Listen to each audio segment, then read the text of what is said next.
This might be one of the sillier crafting ideas that I have had, but I'm really excited about it, so we're gonna do it. When I was a kid, around this time of year, we would be making Easter bonnets. And I just have memories of that being really fun. I just remember being quite good at decorating hats. So I'm gonna decorate a hat. This was my favourite hat like 2 or 3 years ago, but now it's it's not going to be Easter themed though, because I'd like to be able to wear it all year round if I'm going to put in this much effort. Not that the design is really very wearable. What is she going to do to the hat? We're going to turn it into bag end. I'm going to wear bag end on my head. It's going to have a door, it's going to have windows, it's going to have a tree. Is this not the stupidest idea I've ever come up with? I'm so pleased. First I sewed up the hole. I have repaired this hat many times, but it never stays put. I added some interfacing for extra stiffness and strength. To make the fedora shape more round and hill-shaped, I gave it a good steamy press. And here comes the coloured foam. I started with the door and windows using a roll of tape and glue sticks to make perfect circles, and then painted them. Next up is the front facade. I found a good method for painting bricks is to use glue spatulas, one for each colour, and it's easy peasy. I made some wooden beams and some windowsills, and now it's time to glue! This is self-explanatory, I think. To make a fence, I took string and wove it in and out of the prongs of an old hairbrush and drowned it in PVA glue. I also used PVA to add shine to the windows.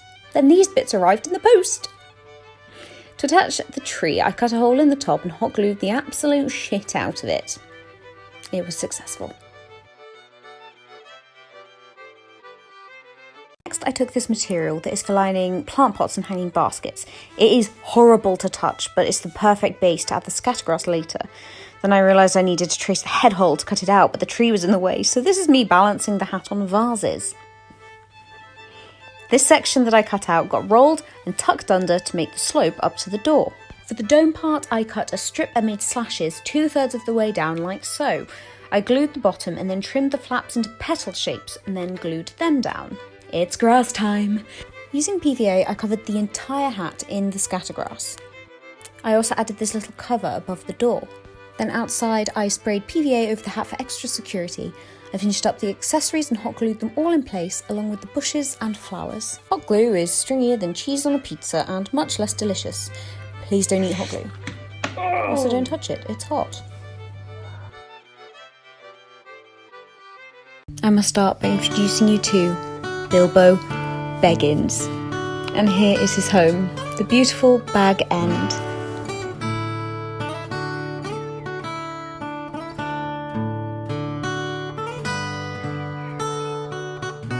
I am truly thrilled with how this project came out. It is the silliest project I think I've ever undertaken, but it is bringing me so much joy. And I know some of you might be thinking, where could she possibly wear that hat?